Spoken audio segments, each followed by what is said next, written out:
المكتب التعاوني للدعوة والإرشاد وتوعية الجاليات بمحافظة بدر।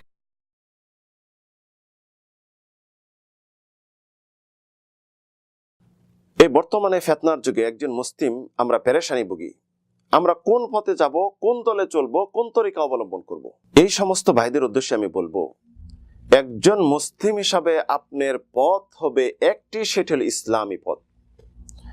আপনি যে কোনো মাযহাবী হন না কেন, হানাফি, শাফি, মালিকি, হাম্বলি, যে কোনো তরিকা পদ্ধতির হন না কেন, কাদরিয়া, চিশতিয়া, নকশবন্দিয়া, দেওবন্দিয়া, বেরলবিয়া, মাইজবান্ডারিয়া, সারসিনা, ফুরফুরা, চরমোনাই, আর যে আরো আগাছা রয়েছে, কখনো সঠিক ইসলামে পাবেন না, সঠিক পথ পাবেন না যেই পর্যন্ত আপনি সঠিক ইসলামের দিকে ফিরে না আসবেন।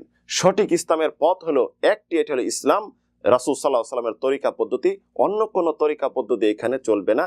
যেই পথে থাকার জন্য সর্বদা আমরা আল্লাহর কাছে নামাজে দোয়া করি, ইহদিনাস সিরাতাল মুস্তাকিম, হে আল্লাহ আমাদেরকে সরল সঠিক পথ প্রদর্শন করুন। যে পথে রাসূল সাল্লাল্লাহু আলাইহি ওয়াসাল্লামকে সমস্ত বিশ্বের মানুষকে আহ্বান করেছেন, ওয়া ইন্নাকা লা তাহদি ইলা সিরাতাল মুস্তাকিম, হে নবী আপনি নিশ্চয়ই মানুষকে সরল সঠিক পথের দিকে আহ্বান করতেছেন। সঠিক পথ হলে একটি, এর কোনো বিভাজ্য চলবে না। ইসলামের কোনো ক খ গ শাখা নেই। আব্দুল্লাহ ইবনে মাসউদ রাদিয়াল্লাহু আনহু বর্ণনা করেন, খাত্তালানা রাসূলুল্লাহ সাল্লাল্লাহু আলাইহি ওয়াসাল্লাম ইয়াওমান খাত্তান, রাসূলুল্লাহ একদিন একটি লম্বা দাগ টানলেন, সুম্মা কাল, অতঃপর বলেন, হাদা সাবিলুল্লাহ, এই লম্বা দাগ দিয়েছে, এটা সঠিক পথ, এটা আল্লাহর পথ। সুম্মা খাত্তা খুতুতান আন ইয়ামিনি ওয়া আন খুতুতান আন শিমালি, রাসূলুল্লাহ পরবর্তীতে ডান পাশে কিছু দাগ টানলেন, ওই লম্বা দাগের ডান পাশে, আর লম্বা দাগের বাম পাশে কিছু দাগগুলি টানলেন। টানার পরে বললেন, হাদি সুবুল আলা কুল্লি সাবিলি মিনহা শাইতানুন ইয়াদু, এই যে পথগুলি দেখতেছো, লম্বা দাগের আশেপাশে যে পথগুলি দেখতেছো, দাগগুলি টানছি, প্রত্যেকটি পথের মধ্যে শয়তান বসে আছে, শয়তান ওই পথের দিকে আহ্বান করতেছে।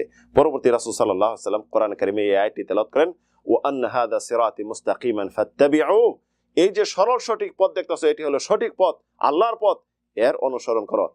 ওয়ালা তাত্তাবিউস সুবুলা ফাতাফাররাকা বিকুম আন সাবিলি, আর অন্যান্য পথগুলি দেখতেছো, এই পথের কখনো অবলম্বন করবে না, অনুসরণ করবে না, তাহলে সঠিক পথ থেকে দূরে চলে যাবে।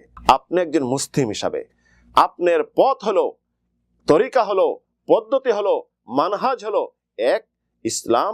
এই ইসলামী পথ বাদ দিয়ে যদি অন্য কোনো পদ্ধতি অবলম্বন করে আপনি যত ইবাদত করুন না কেন, গ্রহণযোগ্য হবে না। ওয়ামাই ইয়াবতাগি গায়রাল ইসলাম দীনান ফালা ইউকবালা মিন ওয়া হুয়া ফিল আখিরাতি মিনাল খাসিরিন, যে ব্যক্তি ইসলামী পথ ছাড়া অন্য কোনো পথ অবলম্বন করবে কখনো গ্রহণযোগ্য হবে না, এবং আখিরাতে সে ক্ষতিগ্রস্তর অন্তর্ভুক্ত হবে, তার পথ হবে, তার ঠিকানা হবে জাহান্নাম, নাউযুবিল্লাহ।